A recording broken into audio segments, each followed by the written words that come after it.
Hi guys, আজ আমরা পেয়ারা মাখা করব। তো চলো কীভাবে পেয়ারা মাখা করলি তোমাদের দেখায়। তো দেখতে পাচ্ছ আমি ফার্স্টে পেয়ারাগুলো ভালো করে ধুয়ে নিচ্ছি। তারপরে আমি পেয়ারাগুলো কাটতে বসে গেছি। তো আমার ননদ দেখিয়ে দিল পেয়ারা, লেবু, লঙ্কা গুঁড়ো, নুন সব দেখিয়ে দিল। এবার আমি পেয়ারাগুলো একটা একটা করে কাটবো। তো পেয়ারাগুলো কাটছি, দেখতে পাচ্ছ। প্রথমবার ভিডিও করছি, যদি ভুল হয় মানিয়ে নিও। তো পেয়ারাগুলো আমি ছোটো মাঝারি সাইজ মতন কেটে নিচ্ছি। তোমরা যেইভাবে সাইজ কাটতে চাও পেয়ারা কাটতে পারো। একটা একটা করে পেয়ারা কেটে নিচ্ছি। তারপরে আমি এই পেয়ারা মাখাগুলোতে একটা প্লেটে রাখলাম। রেখে তাতে আমি লেবু দিলাম, লঙ্কা গুঁড়ো দিলাম। লঙ্কা গুঁড়ো দিয়ে লেবুগুলোর রসগুলো আমি ভালো করে দিয়ে দিলাম। যতটা টক খাবে ততটা লেবু দেবে। তো তারপরে আমি লেবুর রসগুলো ভালো করে দিয়ে দিলাম।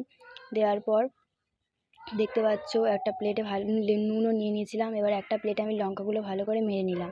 এবার ওই প্লেটে আবার লঙ্কা গুঁড়ো মাখানো পেয়ারাগুলো দিয়ে ভালো করে মিশিয়ে নিলাম।